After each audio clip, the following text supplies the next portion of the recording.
आमच्या तिकडे ना कंटिन्यू 2 दिवस झालं पाऊस सारखा चालत होता बरं का. आता आहे ना कुठंतरी पाऊस थांबला आहे म्हटलं चला आता पाऊस थांबला आहे ना तर थोडंसं बाहेरून पण फिरून येऊया. आता घाईघाईमध्ये मी आवरायला घेतलं आणि माझ्याकडनं रिंग लाईटच पडून गेली बरं का.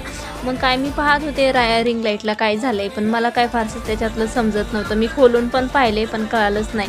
मी जे करायला गेले ना ते माझ्यासोबत आहे ना उलटंच होऊन जातं बरं का. म्हटलं चला आता बसून काहीच फायदा नाही.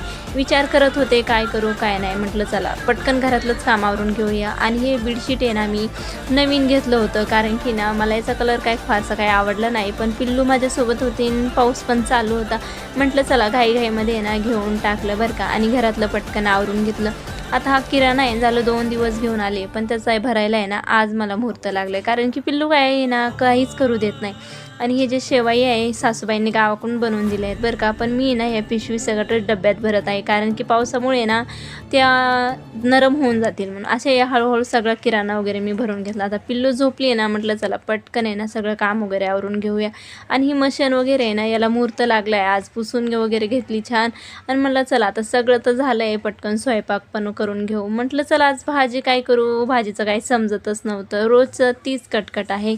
तर बाय, आजच्यासाठी एवढं.